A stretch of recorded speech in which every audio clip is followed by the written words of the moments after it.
आप सबको happy Sabbath और जय मसीह की। आइए हम परमेश्वर की स्तुति और महिमा करने से पहले प्रार्थना करेंगे।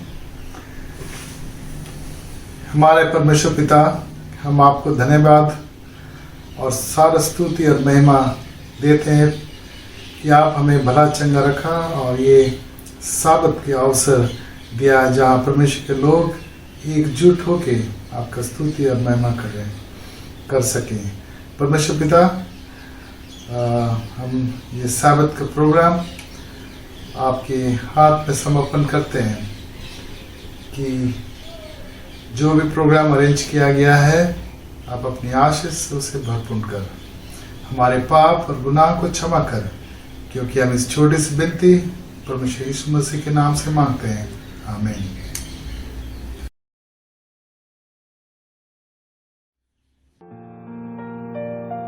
धन्यवाद के साथ स्तुति गाऊंगा, हे यीशु मेरे खुदा।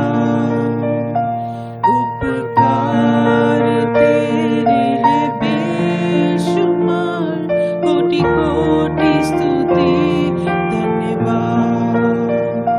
योग्यता से बढ़ के दिया है अपनी दया से तूने मुझे, मांगने से ज्यादा मिला मुझे, आभारी हूँ प्रभु मैं। धन्यवाद के साथ स्तुति गाऊंगा, हे यीशु मेरे खुदा। उपकार तेरे हैं बेशुमार, कोटि कोटि स्तुति धन्यवाद। तू है सच्चा जिंदा खुदा, तुझ पर ही भरोसा मेरा। सेवा पूरी करके पाऊं इनाम, प्रभु ऐसा दो वरदान। धन्यवाद के साथ स्तुति गाऊंगा, हे यीशु मेरे खुदा। उपकार तेरे हैं बेशुमार, कोटि कोटि स्तुति धन्यवाद, कोटि कोटि स्तुति धन्यवाद।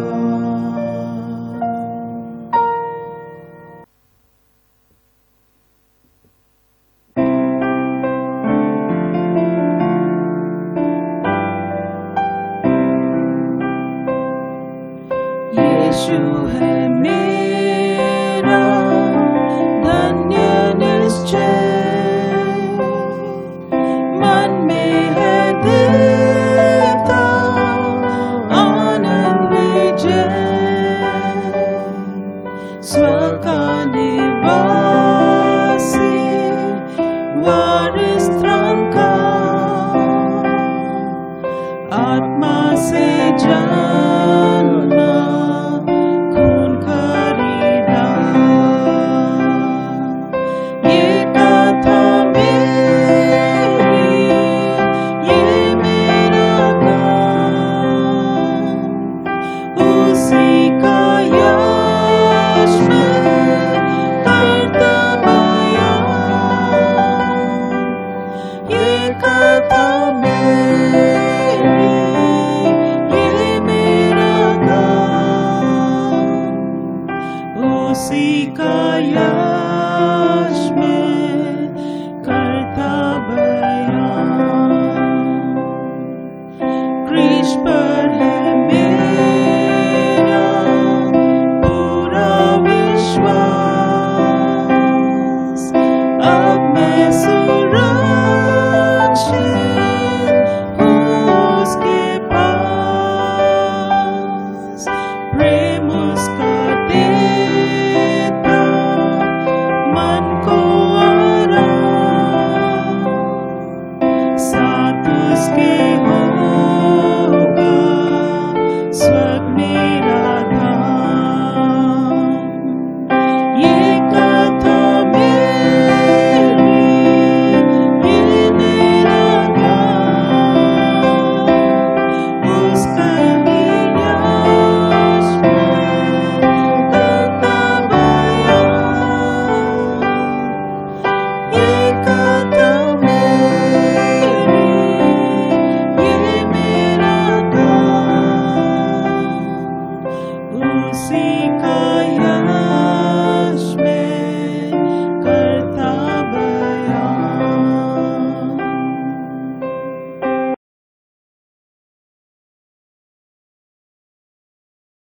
प्रभु यीशु मसीह के पवित्र नाम में आप सबको सावत की बहुत बहुत शुभकामनाएं।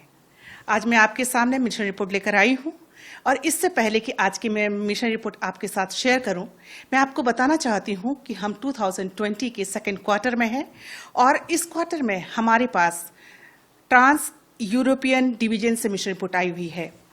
आज अप्रैल 25 तारीख है। आज की कहानी पोलैंड से आई हुई है। 65 साल की हेलिना नाम की एक महिला आज अपनी गवाही हमारे साथ शेयर कर रही है। आज की जो कहानी है उसका शीर्षक है 2 अप्रत्याशित बेटे। देखते हैं कि आज की कहानी हमें क्या बताती है। पेशे से अकाउंटेंट, 3 लड़कियों की मां हेलिना 3 बच्चे के बाद आगे बच्चा नहीं चाहती। 42 वर्ष की उम्र में उसे पता चलता है कि वो प्रेग्नेंट है। इस बात से वो बहुत घबरा जाती है। अपने डॉक्टर से जाती है और मिलती है और कहती है कि मैं प्रेग्नेंट हूं। डॉक्टर उसे एडवाइस करते हैं कि आपको इस उम्र में यदि बच्चा होता है तो वो बच्चा अपंग पैदा हो सकता है, आप इसे अबॉर्ट करवा दीजिए। और एक दूसरे डॉक्टर का नंबर उसे देते हैं और वो नंबर लेकर हेलिना अपने घर आ जाती है। और हेलिना कई बार उस डॉक्टर से कांटेक्ट करने की कोशिश करती है और कांटेक्ट नहीं होने पर हेलिना बताए हुए पते पर उस डॉक्टर से मिलने चली जाती है। जब हेलिना के हस्बैंड को इस बात की जानकारी मिलती है तो हेलिना के पीछे वो दौड़ता है और वहां पहुंचकर हेलिना से रिक्वेस्ट करता है कि तुम इस बच्चे को अबॉर्ट ना कराओ। हेलिना कहती है अगर बच्चा अपंग पैदा हुआ तो क्या आप मुझसे उतना प्यार करेंगे जितना आप आज करते हैं। हेलिना का हस्बैंड कहता है मुझे इससे कोई परवाह नहीं, मैं तुमसे उतना ही प्यार करूंगा जितना आज मैं तुमसे करता हूं। ये बात हेलिना के दिल को छू जाता है।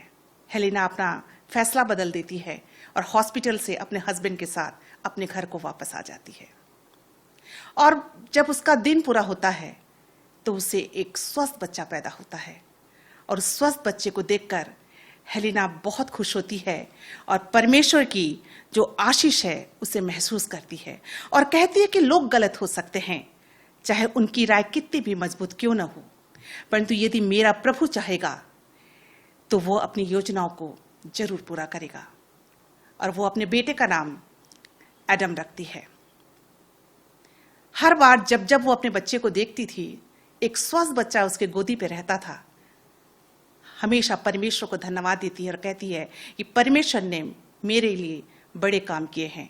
और वो परमेश्वर को इस बात के लिए धन्यवाद देती है और वो चाहती है कि परमेश्वर के लिए वो कुछ काम करे ताकि परमेश्वर उससे प्रसन्न हो। चूंकि उसका हस्बैंड एक एडवेंटिस्ट चर्च मेंबर था, वो चाहती है, वो कभी भी एडवेंटिस्ट चर्च नहीं गई रहती, लेकिन उस दिन वो सोचती है कि मैं एडवेंटिस्ट बन जाऊं। हस्बैंड से बिना बताए एडवेंटिस्ट चर्च के पास्टर से वो मिलती है और वहां वो पास्टर के द्वारा बाइबल स्टडी लेती है। और एक दिन ऐसा आता है अजीजों कि वो हेलिना एक कार्यक्रम के दौरान बैप्टिज्म लेकर अपने हस्बैंड को आश्चर्यचकित कर देती है। उसका हस्बैंड बहुत खुश हो जाता है कि मेरी जो वाइफ है वो 7th डे एडवेंटिस्ट चर्च में बैप्टिज्म ले ली। कहानी यहां खत्म नहीं होती। महीनों गुजर जाते हैं उनकी इस लाइफ को, सालों गुजर जाते हैं। अब हेलिना पोलैंड में ही एक क्रिश्चियन इंस्टीट्यूट में दाखिला लेती है अपने हायर स्टडीज के लिए। और वहां जब पहुंचती है तो उसके दिमाग में एक थॉट आता है कि क्यों ना मैं अपंग बच्चों की देखभाल के ऊपर थीसिस लिखूं। ये सोचते हुए वो वहां पे जाके एक फिजिकल डॉक्टर से मिलती है और वहां डॉक्टर से मिलने के बाद ये डॉक्टर उसे एक ऑर्फनेज लेके जाता है जहां पैरों से लाचार एक 10 वर्षीय बच्चे से उसकी मुलाकात होती है जिसका नाम डेविड होता है। उस बच्चे को देखकर हेलिना बहुत खुश हो जाती है। उस बच्चे के प्रति हेलिना का प्यार उमड़ जाता है और हमेशा उस ऑर्फनेज में उस बच्चे से मिलने जाती है। उस बच्चे के बारे में अपने हस्बैंड से बात करती है और उसके हस्बैंड उसके साथ चलने को राजी हो जाते हैं और हर वीकेंड में वो उस बच्चे को अपने घर ले आते थे और संडे को वापस उस ऑर्फनेज में जाके छोड़ देते थे। एक दिन ऐसा होता है जब शाम के समय, संडे शाम को जब इस बच्चे को छोड़ने के लिए जाते हैं तो ये बच्चा न जाने की जीत करता है और बहुत रोता है।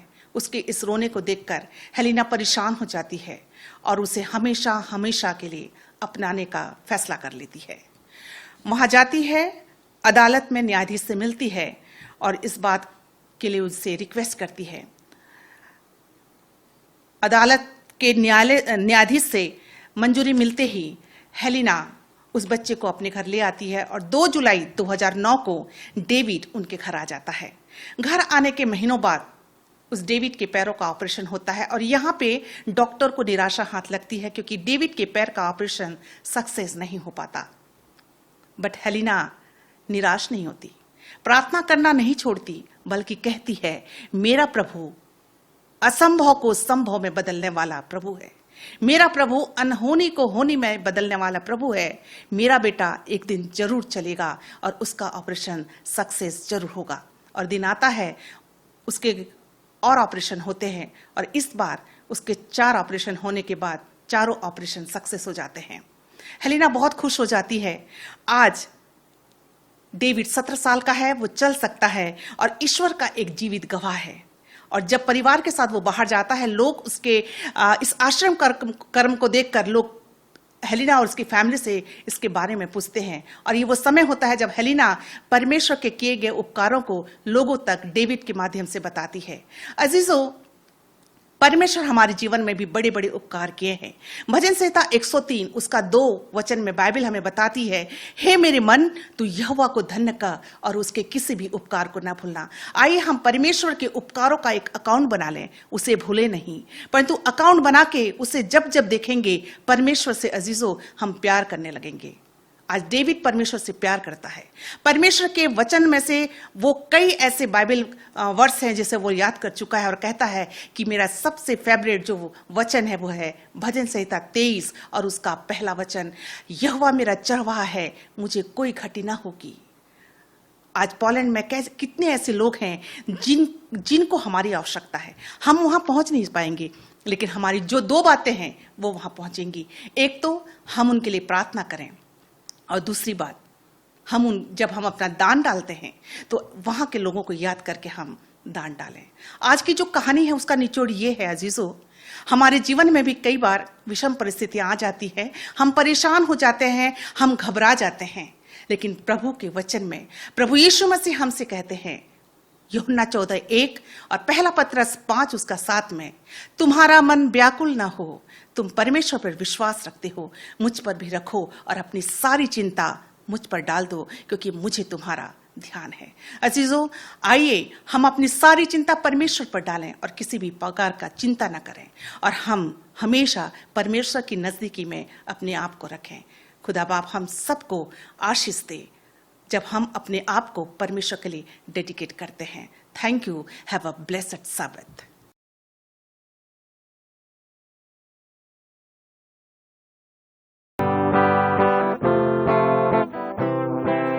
जीवन का मेरे तू रखवाला, हर पल तू मेरा विधाता है। जीवन की कश्ती फंसते भंवर में तू ही तो केवल हारा है। जीवन का मेरे तू रखवाला, हर पल तू मेरा विधाता है।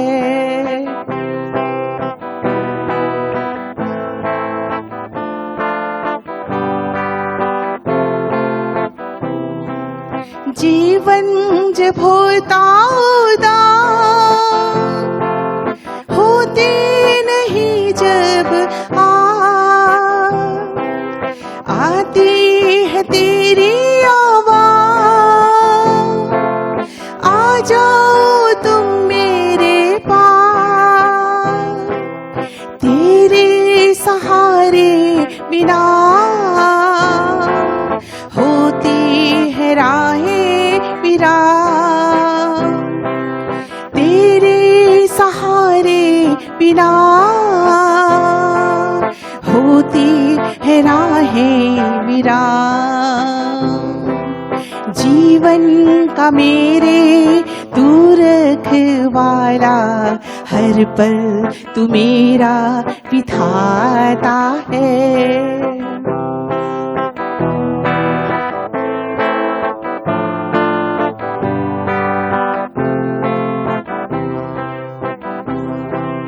जीवन के सागर में डूबे जब नैया कभी, तूफानी मौजों में चल कर आना कभी, तुझको न छोड़ूं कभी, नाता न टूटे कभी, तुझको न छोड़ूं कभी, नाता न टूटे कभी। जीवन का मेरे तू रखवाला, हर पल तू मेरा विधाता है। जीवन के कश्ती फंसते भंवर में तू ही तो खेवन हारा है। जीवन का मेरे तू रखवाला, हर पल तू मेरा विधाता है। हर पल तू मेरा विधाता है।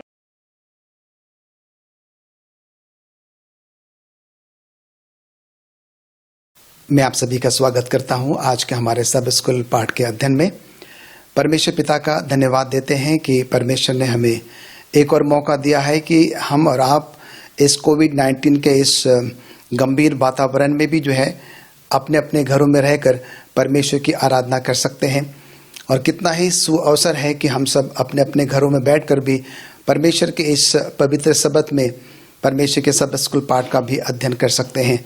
इससे पहले कि हम आज के सब स्कूल पाठ का अध्ययन करें, आइए हम अपनी आंखों को बंद करेंगे और परमेश्वर से प्रार्थना करेंगे। स्वर्गीय पिता परमेश्वर, हम आपका धन्यवाद देते हैं आज के सुंदर समय के लिए, आज के पवित्र सब्त के लिए। आपने हमें एक और मौका दिया पिता परमेश्वर के इस कोविड-19 के इस गंभीर वातावरण में भी हम अपने अपने घरों में बैठकर आपकी आराधना स्तुति कर सकते हैं। स्वर्गीय पिता परमेश्वर, हम अपने आप को आपके हाथ में समर्पित करते हैं। जबकि हम आपके सब स्कूल पाठ का अध्ययन करने जा रहे हैं, अपने पवित्र आत्मा के द्वारा प्रभु आप हमको मसा करें कि जब हम आपके सब स्कूल पाठ को सुनते हैं, हम इसको सुनने वाले नहीं पर सचमुच पर इसके अनुसार चलने वाले बन सकें। मैं अपने आप को प्रभु आपके हाथ में समर्पित करता हूँ। जो कुछ भी मैं बोलूँ मैं नहीं पर मेरे द्वारा आपके पवित्र आत्मा बोले, और आज का सब स्कूल प्रभु हम सबों की आत्मिक बेदारी का कारण बने।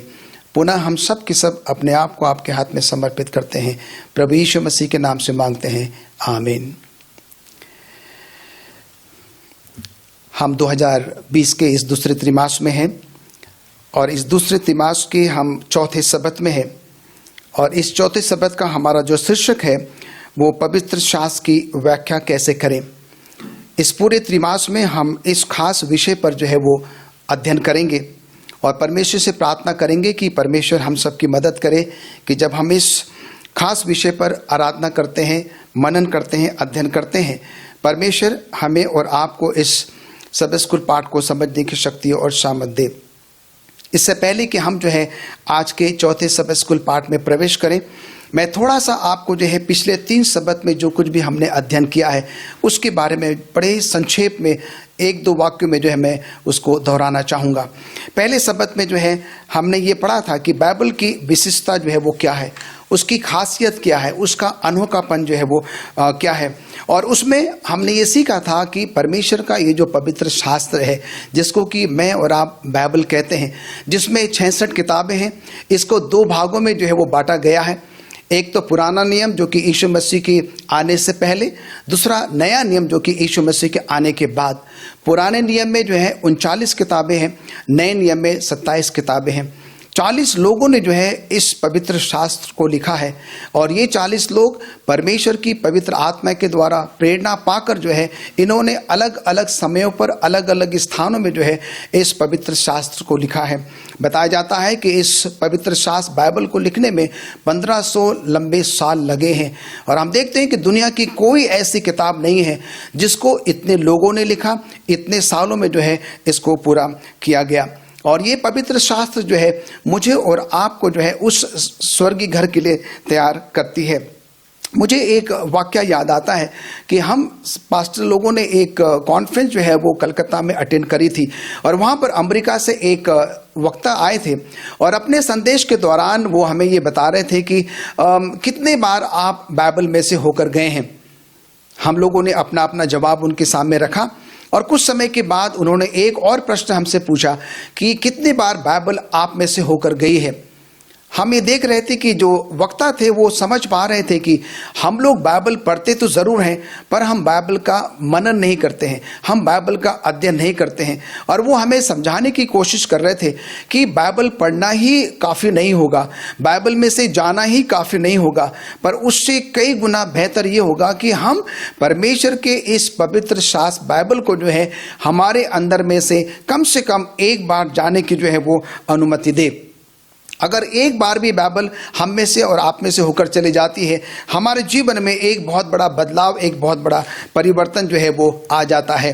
और इसीलिए जब मैं और आप परमेश्वर के इस पवित्र शास्त्र को पढ़ते हैं, हमें सलाह दी जाती है कि हम सबसे पहले परमेश्वर से प्रार्थना करें, परमेश्वर की पवित्र आत्मा की अगुवाई मांगे, जिससे कि जो कुछ भी हम पढ़ते हैं हम उसको समझ सकें। हम दूसरे सबत में आते हैं और यहाँ पर हम देखते हैं कि बाइबल का सूत्र एवं उसका स्वरूप या बाइबल की उत्पत्ति या उसकी जो है वो प्रकृति। और इस दूसरे सबत के पाठ को जो है 5 हिस्सों में जो है वो बांटा गया था: प्रकटीकरण, प्रेरणा, लेखन प्रक्रिया, वचन और व्याख्या। हम देखते हैं कि परमेश्वर ने अपना वचन जो है ये हमारे और आपके ऊपर प्रकट किया। परमेश्वर की पवित्र आत्मा ने प्रेरित होकर जो है अपने लोगों को प्रेरणा दी कि वे उन्होंने जो है परमेश्वर के वचन को लिखा।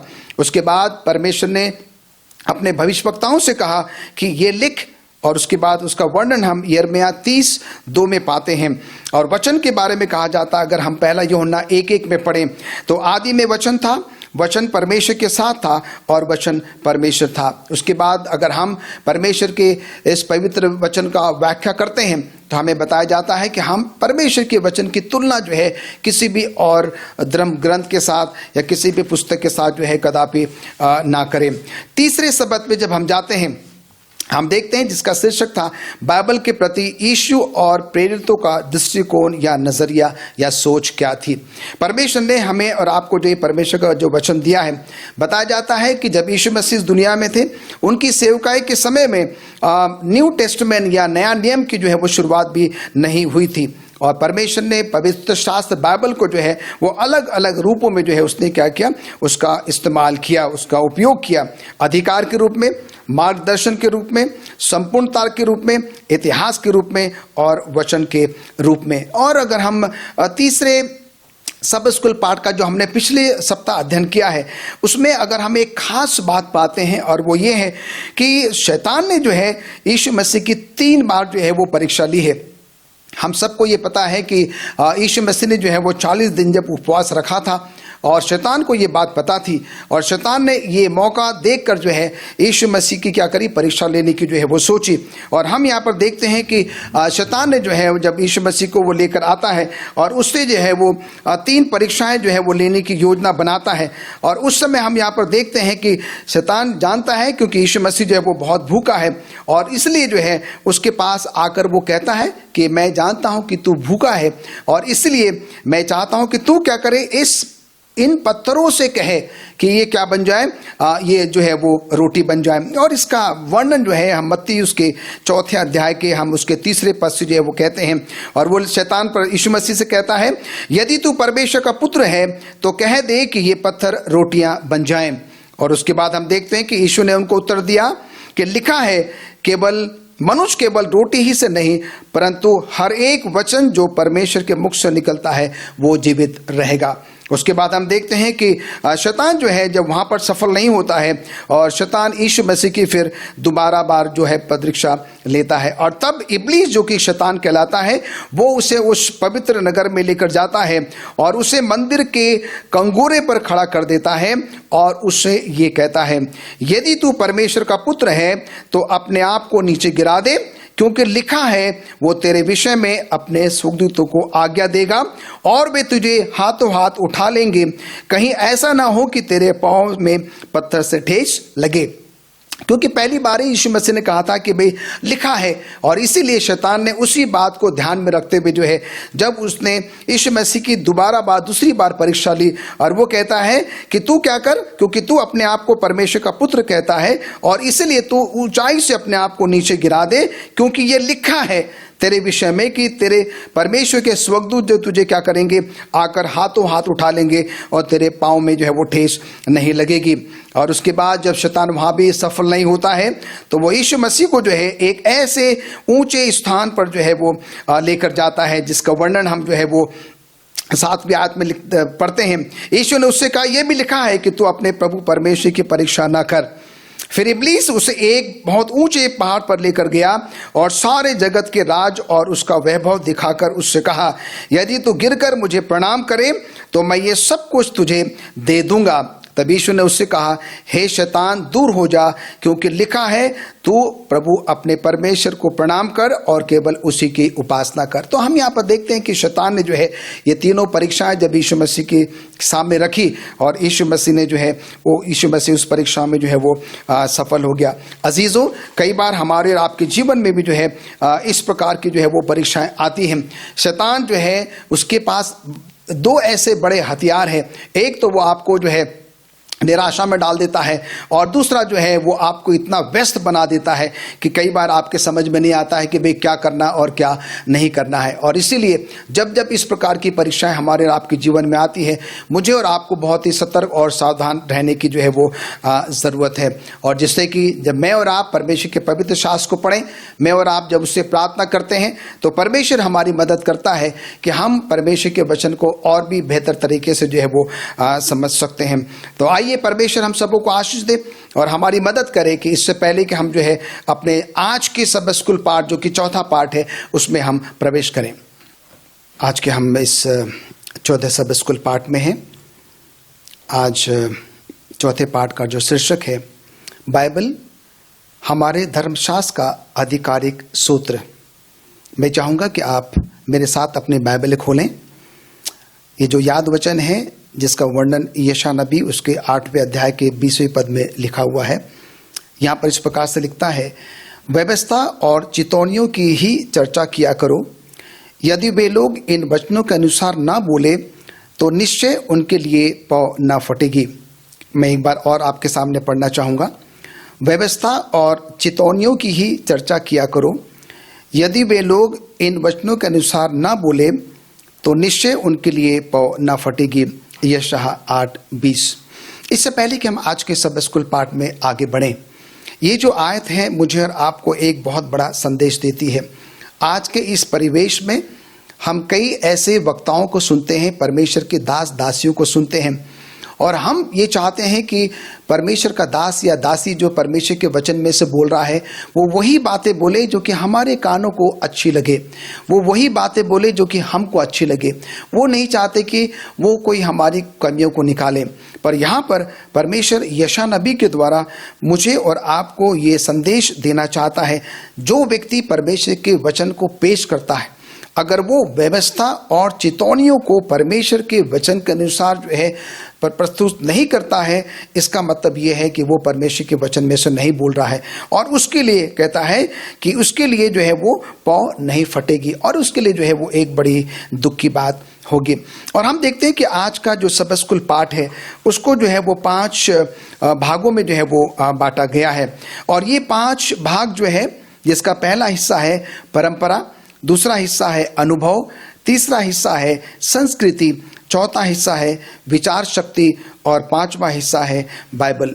और जब आज हम इन 5 विषयों पर मनन करेंगे, हम ये कोशिश करेंगे कि परमेश्वर का ये जो पवित्र शास्त्र है, परमेश्वर की जो बाइबल है, मुझे और आपको परमेश्वर के इस पवित्र वचन को अलग अलग समयों में, जो कि परमेश्वर के द्वारा, उसके दासों के द्वारा, भविष्यवक्ताओं के द्वारा परमेश्वर का वचन जब मेरे और आपके पास आया है, हम उसको कैसे अच्छे तरीके से जो है वो समझ सकें। और आज अगर हम इसके पहले पार्ट में अगर हम जाएं, मैं चाहता हूं कि आप मेरे साथ अपनी बाइबल खोलें, कुलुस्सियों की पत्री उसका 2 अध्याय और उसका 8वां पद। कुलुस्सियों की पत्री उसका 2 अध्याय और उसका 8वां पद। यहां पर इस प्रकार से लिखता है, चौकस रहो कि कोई तुम्हें उस तत्व ज्ञान और व्यर्थ धोखे के द्वारा अहेर न कर, जो मनुष्यों की परंपराई मत और संसार की आदि शिक्षा के अनुसार है, पर मसीह के अनुसार नहीं। कुलुस्सियों 2:8। तो यहाँ पर हम देखते हैं कि अगर हम परंपरा की बात अगर हम करें तो समझना ज़रूरी होगा कि ये परंपरा जो है वो क्या है। अगर मैं और आप इस बात को नहीं समझते हैं या हमें ये नहीं पता है कि भाई परंपरा क्या है, तो हम परमेश्वर के वचन को जो आज के चौथे सबक स्कूल पाठ में हमें परमेश्वर बताना मांग रहा है, हम उसको नहीं समझ पाएंगे।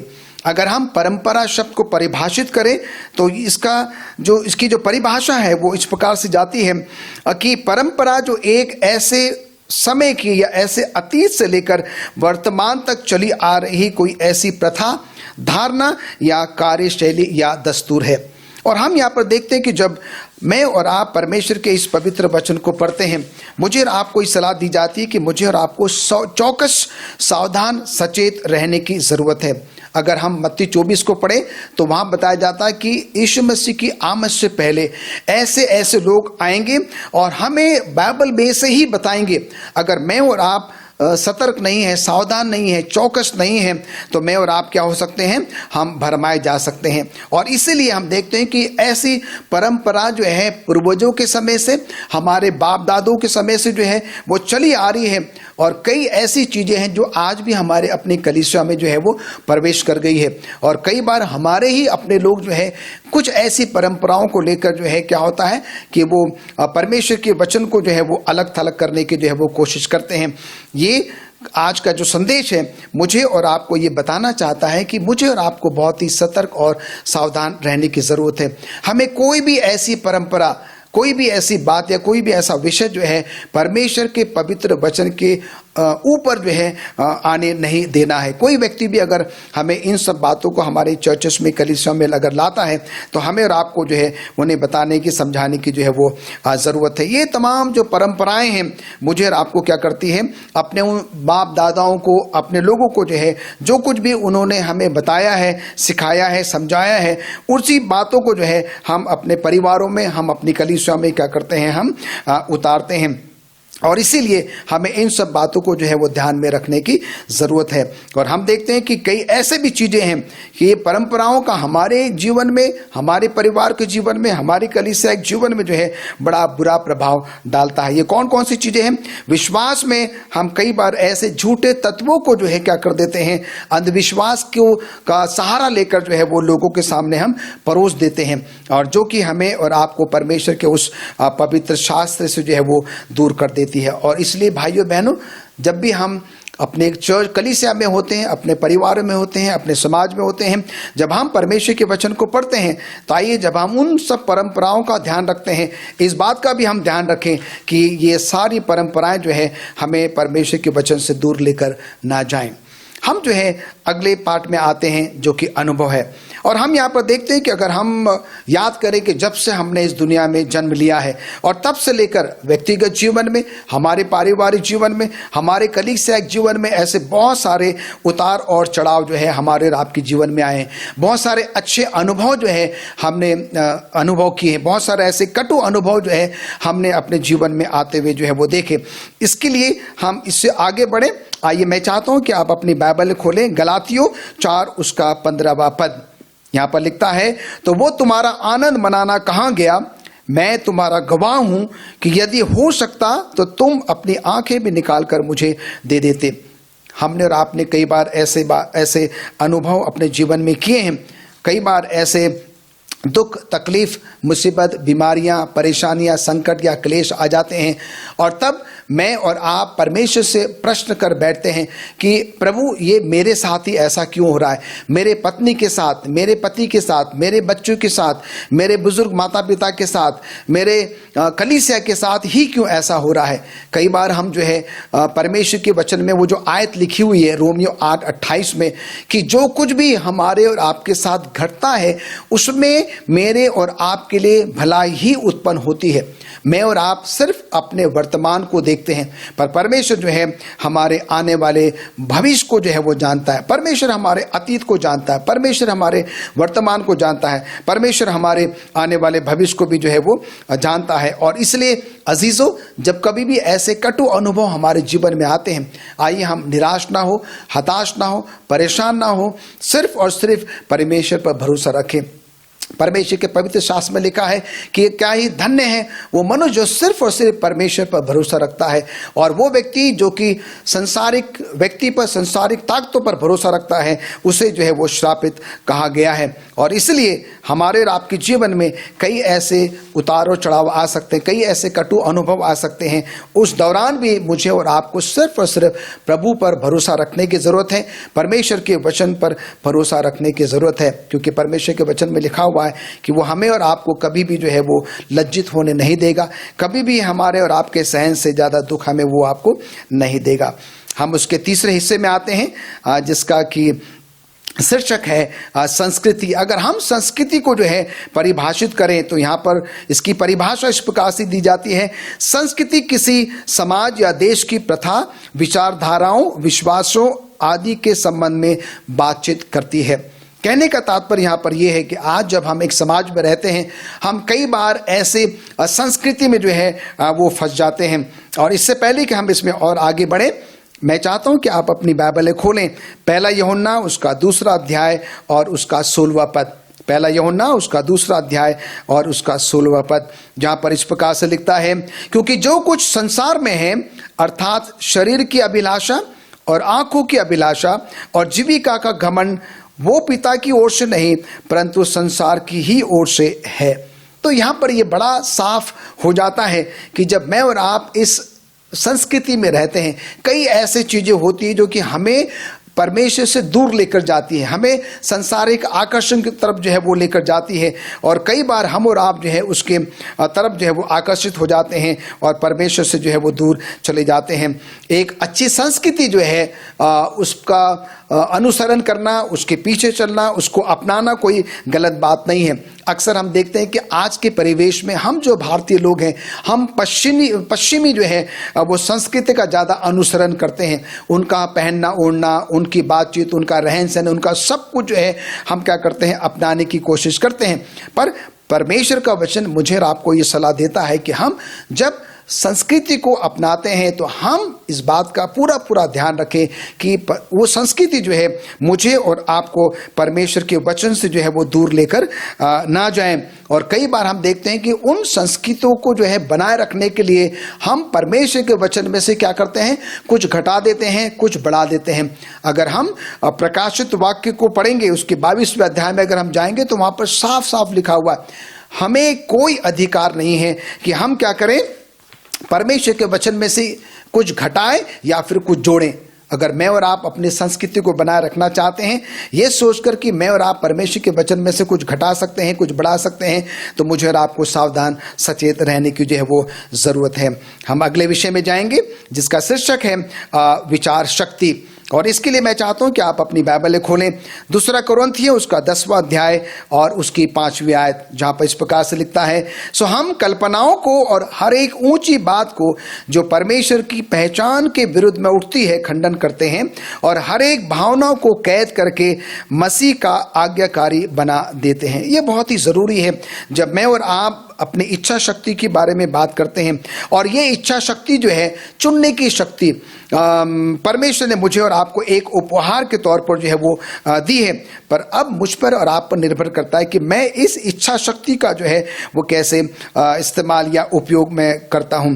कई बार हम क्या करते हैं कि अपने इस इच्छा शक्ति को जो है अपनी सोच विचार, अपनी बुद्धि, अपने समझ के द्वारा जो है उसको थोपने की जो है वो कोशिश करते हैं। पर परमेश्वर का वचन जो है मुझे और आपको बहुत ही साफ कर देता है। मुझे और आपको सावधान होने की जरूरत है जब मैं और आप अपनी इच्छा शक्ति का, अपने उस बुद्धि और अपनी समझ का क्या करते हैं वो इस्तेमाल करते हैं। क्योंकि कई बार जो है ये बहुत ज्यादा खतरनाक हो सकती है। कई बार जो है ये मुझे और आपको प्रभु परमेश्वर से जो है वो दूर लेकर जा सकती है। कई बार हम जो है ऐसे ऐसे चमत्कारों को देखते हैं आज के परिवेश में, और उसके कारण भी जो है हम प्रभु परमेश्वर से क्या हो सकते हैं, दूर हो सकते हैं। और जब हम अपने विचार शक्ति का जो है वो प्रयोग करते हैं, इस्तेमाल करते हैं, तो हमें इस बात का ध्यान देना बहुत ही ज़्यादा जो है वो ज़रूरी है। हम 5वें भाग में जाएंगे, बाइबल के बारे में हम देखेंगे। मैं चाहता हूं कि हम अपनी बाइबल खोलें, यूहन्ना उसका 5वां अध्याय और उसका 46वां पद। यहां लिखता है, क्योंकि यदि तुम मूसा की प्रतीति करते तो मेरी भी प्रतीति करते, इसलिए कि उसने मेरे विषय में कहा है। और हमने पहले शब्द के पाठ में भी ये सुन लिया था कि कैसे परमेश्वर ने अपना वचन मुझे और आपको दिया है, और परमेश्वर का ये वचन जो है मेरे और आपके लिए एक मार्गदर्शक के रूप में तैयार रहता है। हमेशा मुझे और आपको एक सलाह देता है, मेरे और आपके लिए शारीरिक रूप से, मानसिक रूप से, आध्यात्मिक रूप से जो है मुझे और आपको क्या करता है, इतना सक्षम बना देता है जिससे कि मैं और आपके चरित्र में एक बहुत बड़ा बदलाव जो है वो आ सकता है। और इसीलिए जब मैं और आप बाइबल का अध्ययन करते हैं, मुझे और आपको बहुत ही सतर्क और सावधान रहने की जो है वो जरूरत है। क्यों? क्योंकि बाइबल में जो है कुछ भी बुरा नहीं है। जब जब हम बाइबल पढ़ते हैं, हर बार हमें जो है एक नया संदेश जो है वो मिलता है, और इसलिए जो है वो सलाह दी जाती है कि हम निरंतर जो है परमेश्वर के वचन को पढ़ते रहें, उसका अध्ययन करते रहें। और इसलिए क्योंकि उसमें क्या है, सच्चाई है, उसमें सत्य है, उसमें अनंत जीवन है, उसमें जो है आपके जीवन में बदलाव लाने की जो है वो शक्ति है, उसमें वो ताकत, वो सामर्थ्य है कि आप दूसरों को परमेश्वर के वचन के बारे में बता सकते हैं, दूसरों के जीवन में भी जो है एक बहुत बड़ा बदलाव जो है वो लेकर आ सकते हैं। तो आइए परमेश्वर हम सबको आशीष दे जब हम इन 5 बातों पर मनन करते हैं कि कैसे जब कभी भी हम अपनी परंपरा के बारे में, अपने अनुभवों के बारे में, अपने विकास शक्ति के बारे में, अपने पवित्र शास्त्र के बारे में अध्ययन करते हैं, हम हमेशा प्रथम स्थान जो है सिर्फ और सिर्फ जो है वो बाइबल को दे।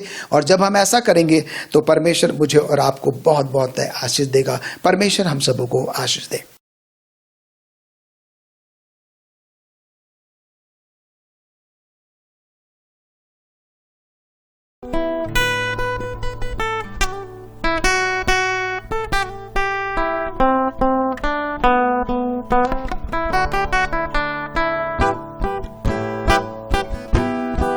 गुनाह की गई रात, चमका सवेरा। गुनाह की गई रात, चमका सवेरा। ज़मीं को है नूरे इलाही ने घेरा। गुनाह की गई रात, चमका सवेरा।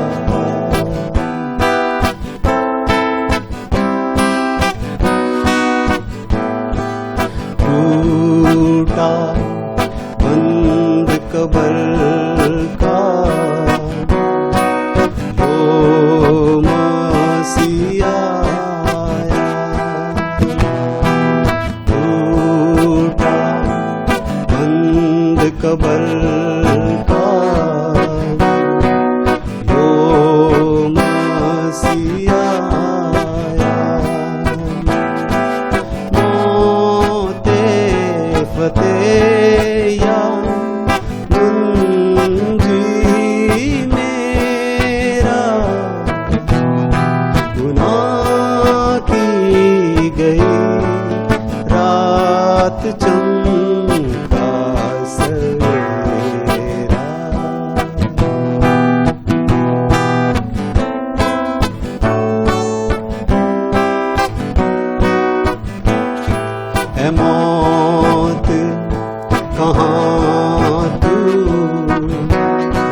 गुनाह की गई रात चमका सवेरा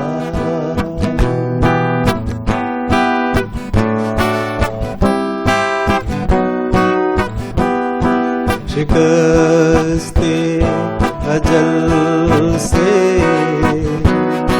मिली जिंदगानी शिकस्ते अजल से मिली जिंदगानी वो जिंदा हुए हैं जिन्हें मौत ने घेरा गुनाह की गई रात चमका सवेरा ज़मीं को है नूरे इलाही ने घेरा गुनाह की गई रात चमका सवेरा गुनाह की गई रात चमका सवेरा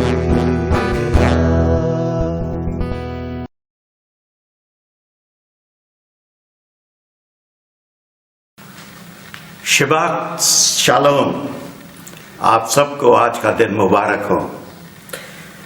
प्रभु की बहुत कृपा है कि हम सब मिलकर उसकी आराधना, उसकी स्तुति कर सकते हैं, उसकी हम्द तारीफ में गा सकते हैं आज के रोज, और उसकी महिमा कर सकते हैं, उसकी उपासना कर सकते हैं।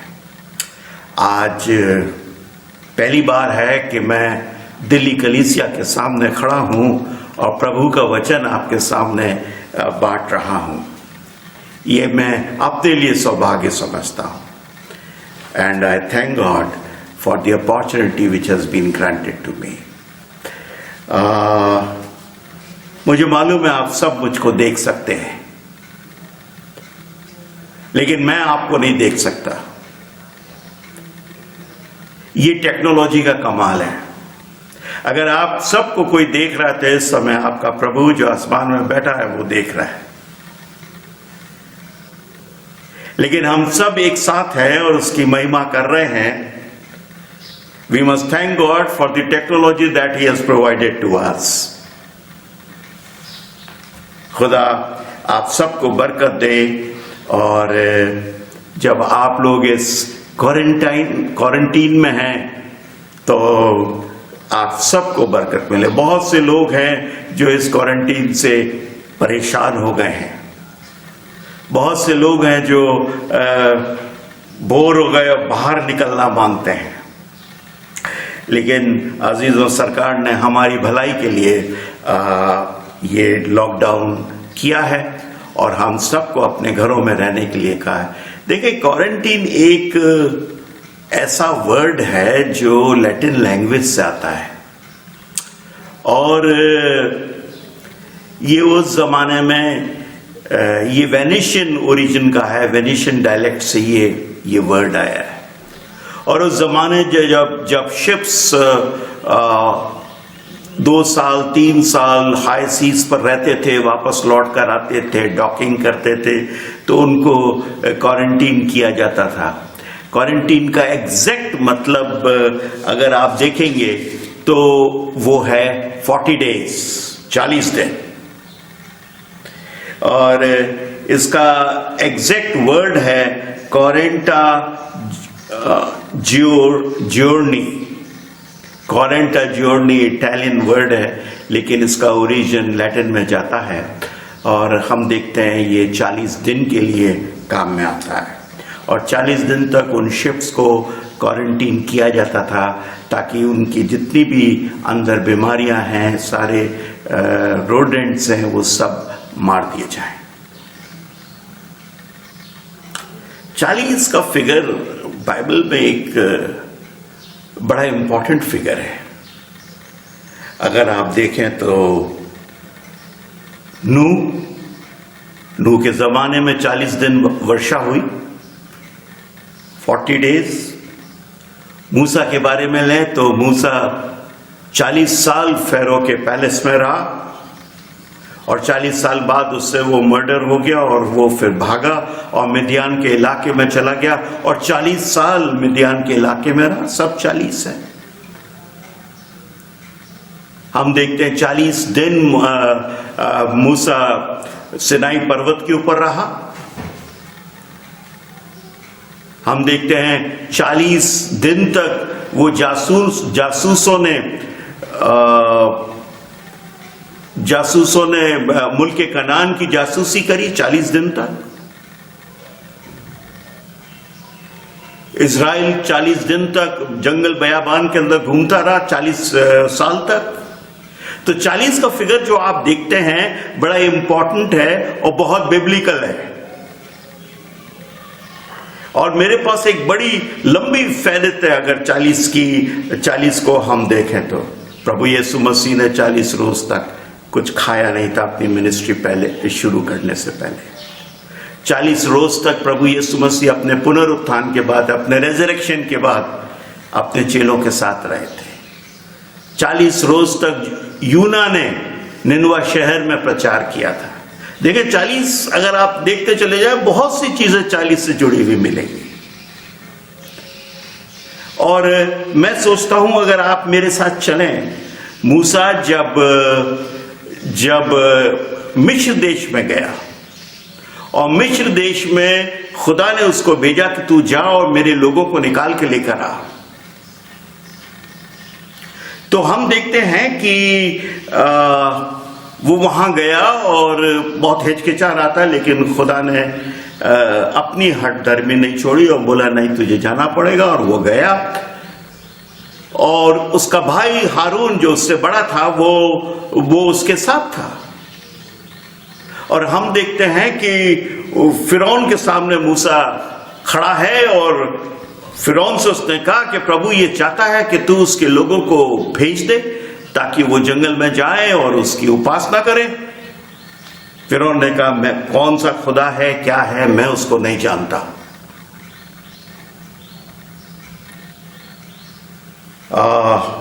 इसके बाद कुछ मिरेकल्स हुए, आप सबको मालूम है उन मिरेकल्स के बारे में। कुछ परेशानियां,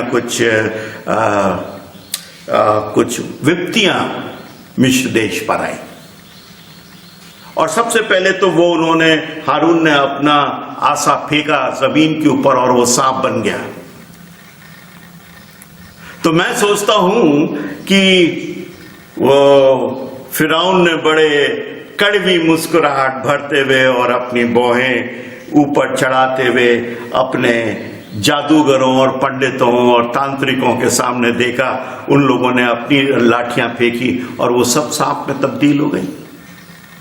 फर्क यही था कि हारून की जो लाठी थी उसने उन तमाम सांपों को डस लिया, खा गया। फिरौन ने मना कर दिया, बोला मैं नहीं बेचूंगा। फिर कुछ दिन बाद शायद फिर खुदा ने कहा कि इस बार तू जाके नील नदी पर मिल, जब वो सुबह वहां आएगा उसको बोल। वो गया नील नदी में। खुदा चाहता है कि प्रभु चाहता है कि तू इनको भेज, इनको जाने दे। उसने कहा नहीं मैं नहीं भेजूंगा। जब उसने कहा मैं नहीं भेजूंगा, नील नदी पर हारून ने अपनी लाठी करी और पूरी नील नदी, नाइल रिवर कन्वर्ट हो गई खून में तब्दील हो गई। वो उसके साथ उसके पंडित और उसके जादूगर तांत्रिक सब खड़े थे। उन्होंने कहा ये क्या है। उन्होंने भी अपनी छड़ियां दौड़ाई और जितने भी पोखरे थे, जितने भी तालाब थे, जितनी भी नदियां थी, वो सब कन्वर्ट हो गई खून के अंदर। तो आप देखिए किस तरीके से शैतान ने काउंटर किया हर उस मौजे को जो मूसा या हारून कर रहे थे।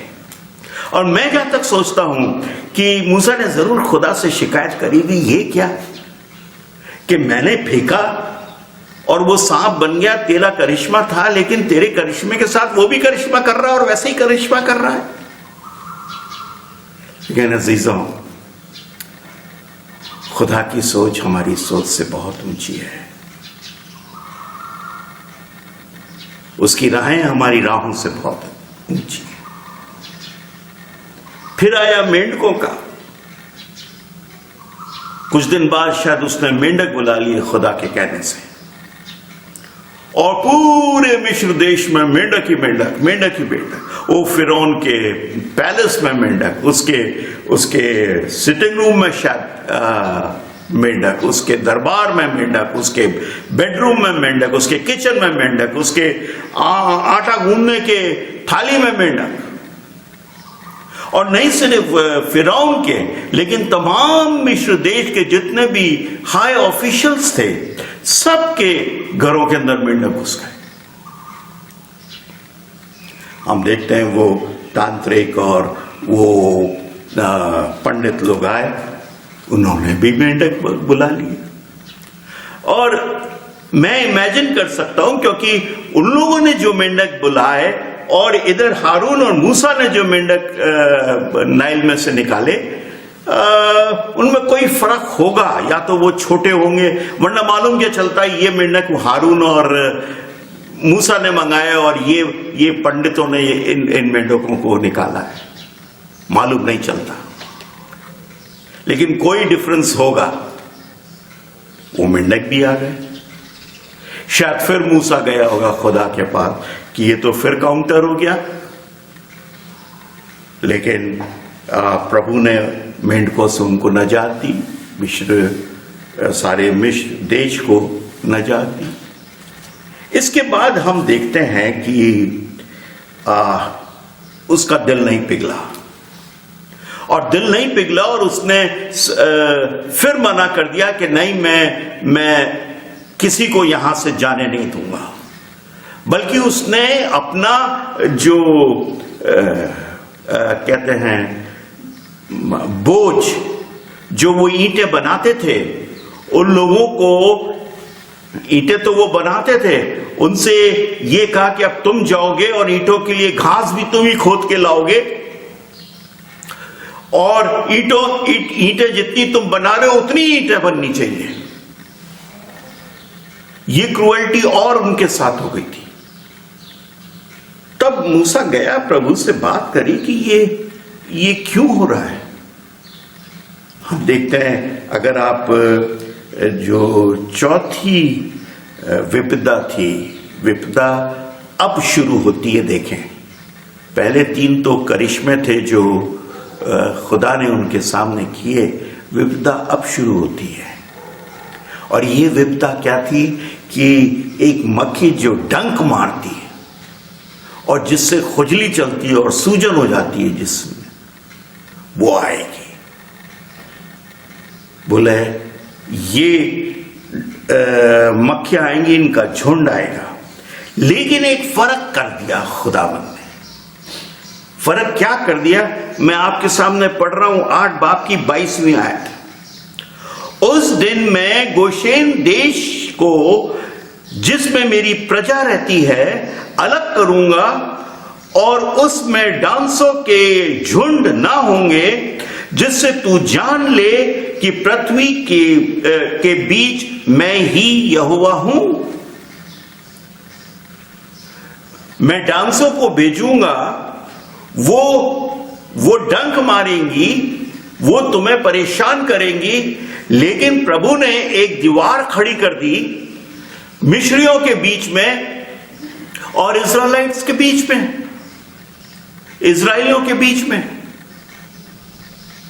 सवाल ये उठता है कि प्रभु ने ये दीवार क्यों खड़ी करी? क्या वो मिस्रियों को प्यार नहीं करता था? क्या उन इज़राइलियों को उनसे ज्यादा प्यार करता था, या इज़राइलियों को ही प्यार करता था और मिस्रियों को वो मारना मांगता था? क्या ये था? हम आगे देखते हैं। ये सवाल अपने जहन में आप रखिएगा अभी हम इसका जवाब खोजते हैं और यही बाइबल से खोजेंगे। उसके बाद एक विपदा और आई, पशु मरे, उनके सारे पशु मरे। और यहां पर हम देखते हैं 6 बाब में 9 बाब की 6 आयत में लिखा है, दूसरे दिन यहोवा ने ऐसा ही किया और मिस्रियों के तो सब पशु मर गए, परंतु इजराइलियों का एक भी पशु नहीं मरा। आप देख रहे हैं एक फर्क कि इजराइलियों का एक भी पशु नहीं मरा और मिस्रियों के सारे पशु मर गए।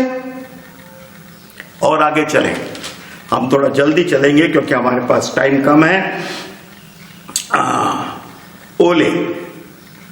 ओलों की वर्षा हुई, तब भी यही हुआ कि ओले पड़े और बहुत बड़े बड़े ओले पड़े।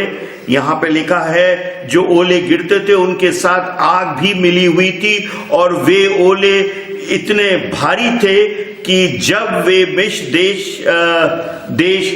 जब से मिस्र देश बसा था तब से मिस्र भर में ऐसे ओले अभी तक नहीं गिरे थे। तो हम यहां पर देखते हैं कि ये ओले गिरे और ये ओले सिर्फ मिस्रियों पर गिरे, लेकिन गोशेन में जहां इजरायली लोग रहते थे, जहां प्रभु की प्रजा थी, वहां पर एक भी ओला नहीं गिरा, वहां उनके जानवर नहीं मरे। प्रभु ने एक दीवार, एक पर्दा अपने लोगों के बीच में और मिस्री लोगों के बीच में खड़ा कर दिया। आगे चलें, हम देखते हैं टिड्डी दल आया और वही उनके खेतों के ऊपर गिरा, लेकिन इजरायलियों के खेतों के ऊपर कोई टिड्डी दल नहीं गिरा। उसके बाद और आगे जाए, अंधकार हुआ। 3 दिन तक इतना घोर अंधकार हुआ कि हाथ को हाथ नहीं दिखता था, लेकिन वो सिर्फ जहां पर मिस्री लोग थे वहां पर अंधकार हुआ। गोशेन में जहां प्रभु की प्रजा थी वहां पर अंधकार नहीं हुआ। सवाल फिर वही खड़ा होता है, क्यों ऐसा हुआ? क्या प्रभु मिस्रियों से प्यार नहीं करता था? क्या प्रभु मिस्रियों से प्यार नहीं करता? और अगर उनसे प्यार करता था तो उसने ये डिफरेंस इजराइल के और मिस्रियों के बीच में क्यों रखा? ये मेरा सवाल है आपके सामने। आइए हम आगे फिर देखते हैं। ये अंधकार हुआ, अंधकार के बाद एक आखिरी विपदा उन लोगों के बाद उनके ऊपर फिर आई, और वो विपदा थी उनके पहलटों की। वो आपको मालूम है किस तरीके से पूरे इजराइल के पहलोटे मारे गए। देखिए, जहां पर सवाल उठता है कि क्यों प्रभु ने एक दीवार खड़ी करी मिस्रियों के और इजराइल के बीच में, अजीजों, उसने कोई दीवार खड़ी नहीं करी। इनफैक्ट प्रभु ये चाहता था कि मिस्री जान ले कि उसके सिवा कोई यहोवा इस पृथ्वी पे नहीं है, कोई खुदा इस पृथ्वी पे नहीं है, कोई दूसरा ईश्वर इस पृथ्वी पे नहीं है।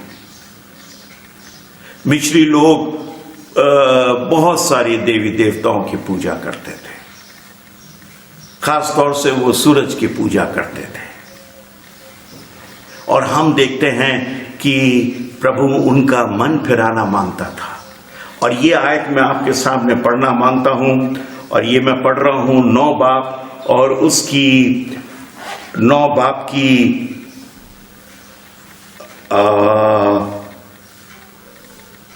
15वीं आयत से, या थोड़ा सा और ऊपर से 13वीं आयत से ले लेता हूं।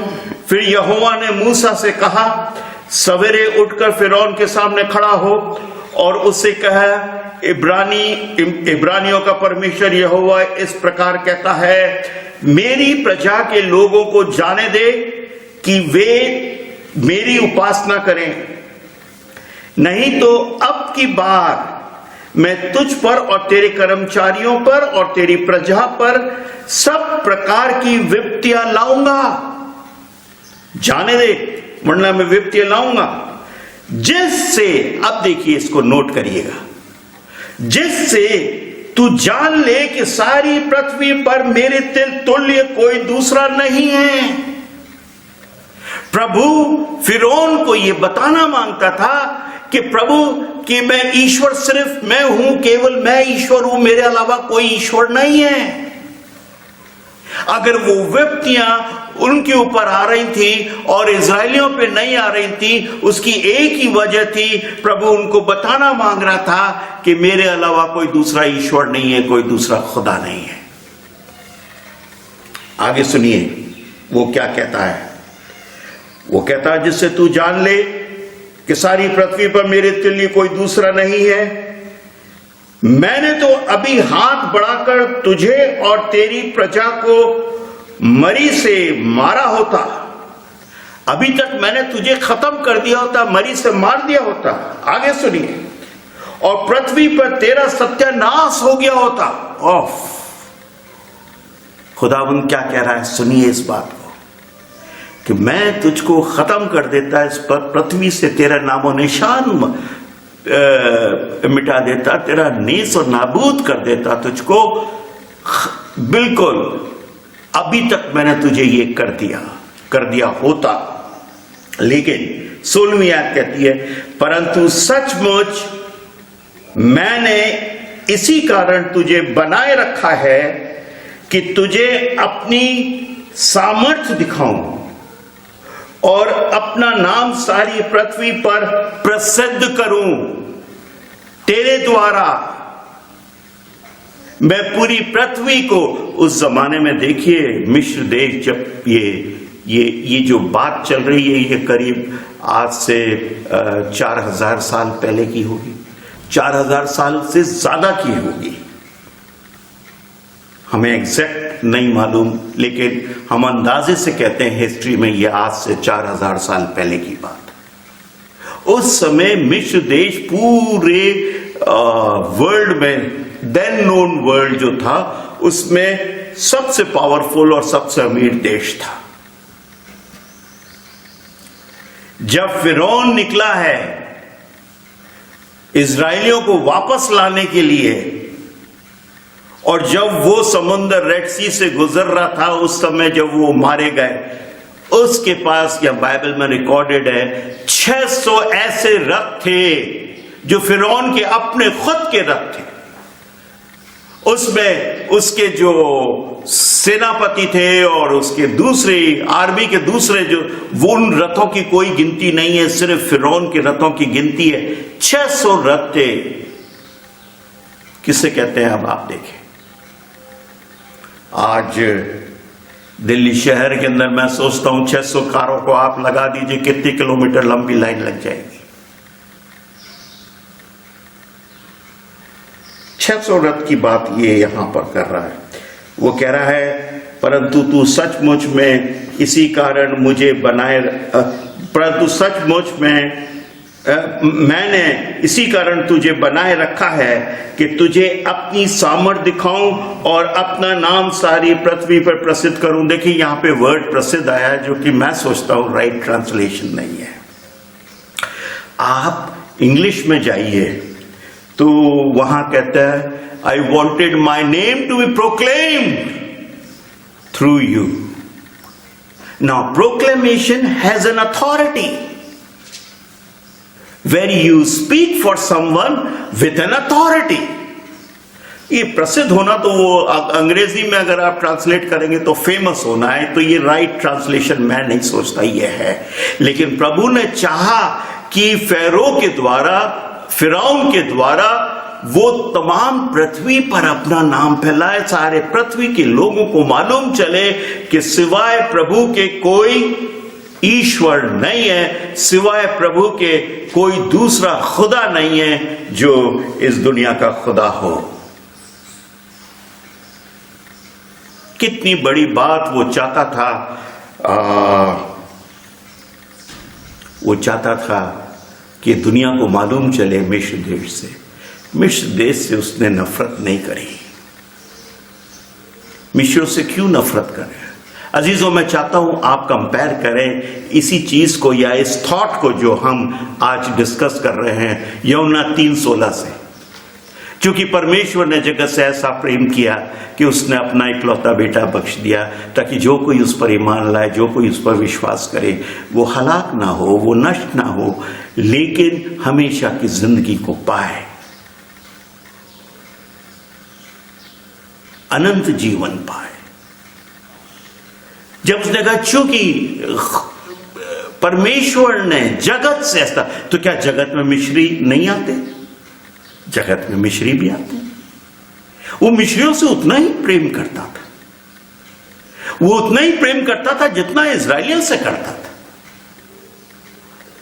इजराइलों को स्पेशल फेवर वो नहीं देता। इजराइलों को भी उसने कंड्यूट बनाया था, एक चैनल बनाया था, जिससे उसका रहम, उसकी ग्रेस इस दुनिया तक पहुंच सके।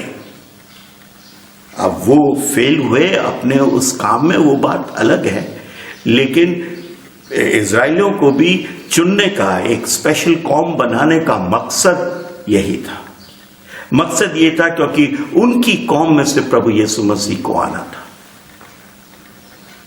प्रभु ने उन्हें चुना। हम आगे देखते हैं कि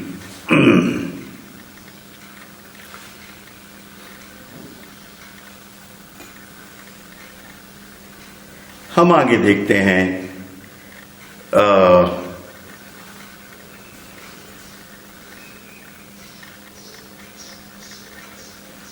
प्रभु यीशु मसीह ने भी इसी तरीके से हमें चेताया। अगर हम लूका 21 बाब खोलें तो उसमें पाएंगे, लूका 21 बाब और उसकी 21 बाब की 9वीं आयत। मैं 10वीं आयत पहले पढ़ूंगा आपके सामने। यहां पे लिखा है, प्रभु यीशु मसीह यहां पर कह रहे हैं, तब उसने उनसे कहा, जाति पे जाति और राज्य पर राज्य चढ़ाई करेगा और बड़े बड़े भूकंप आएंगे और जगह जगह अकाल और महामारियां होंगी।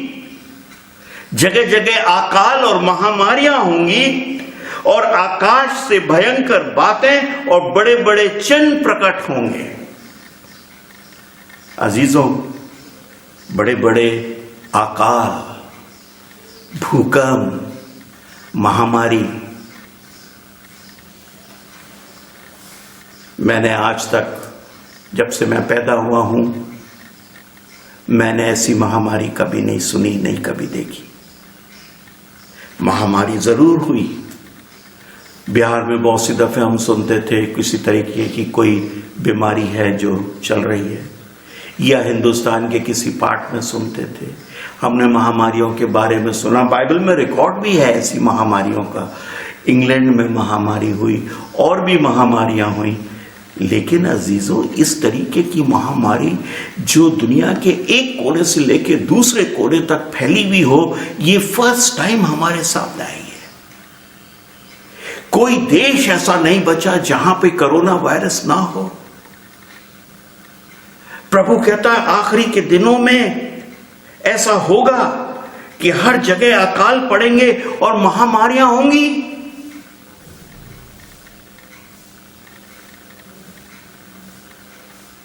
महामारियां होंगी, पर ऐसा क्यों?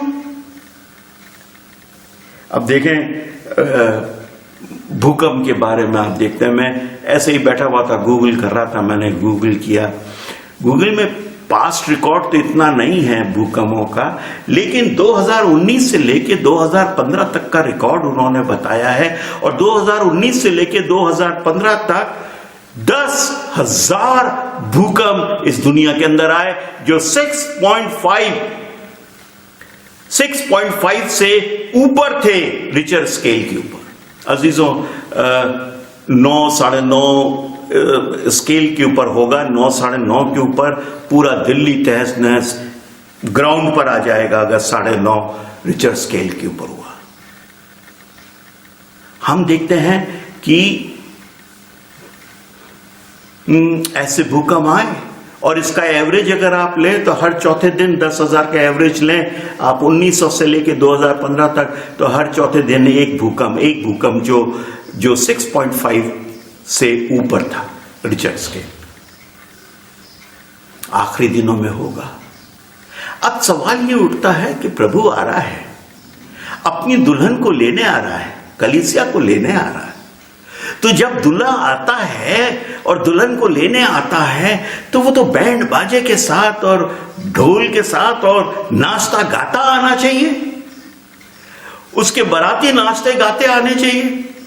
यहां तो महामारियों की बात हो रही है, यहां तो भूकंपों की बात हो रही है, यहां पे भूख की बात हो रही है। आइए हम देखते हैं प्रकाशित वाक्य उसका 12 बाब और 7वीं आयत क्या कहता है यहां पर। फिर स्वर्ग में लड़ाई हुई, मिकाएल और उसके स्वर्गदूत अजगर से लड़ने को निकले और अजगर और उसके दूत उससे लड़े परंतु प्रबल ना हुए और स्वर्ग में उनके लिए फिर जगह ना रही। तब वह बड़ा अजगर अर्थात वही पुराना सांप जो इब्लीस और शैतान कहलाता है और सारे संसार को भरमाने वाला है, पृथ्वी पर गिरा दिया गया। ये जवाब है।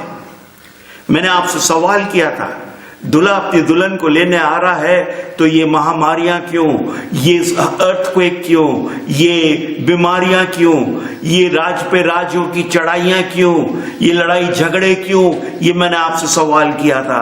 दूल्हा दुल्हन को आ रहा है तो बैंड बाजे के साथ आए, नाचते गाते आए, लेकिन अजीजों ऐसा नहीं है, क्योंकि शैतान, अब ये जो किस्सा है, ये जो वाक्य है यहां पर जो प्रकाशित वाक्य में हमको मिलता है यूहन्ना के थ्रू, वो उस समय का है जब मसीह अपने पुनरुत्थान के बाद आसमान पर उठा लिए गए।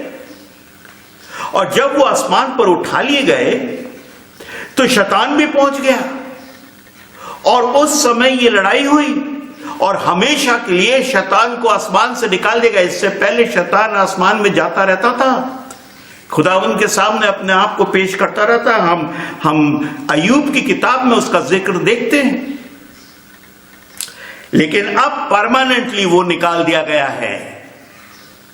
और इसकी आगे वाली आयत देखें, मैं सारी नहीं पढ़ूंगा, सिर्फ वही आयत पढ़ूंगा जो ये 12वीं आयत का आगे का हिस्सा है। हे पृथ्वी और समुद्र तुम पर हाय।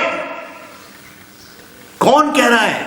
प्रभु यीशु मसीह कह रहा है, हे पृथ्वी और समुद्र तुम पर हाय, क्योंकि शैतान बड़े क्रोध के साथ तुम्हारे पास उतर आया है, क्योंकि जानता है कि उसका थोड़ा ही समय और बाकी है।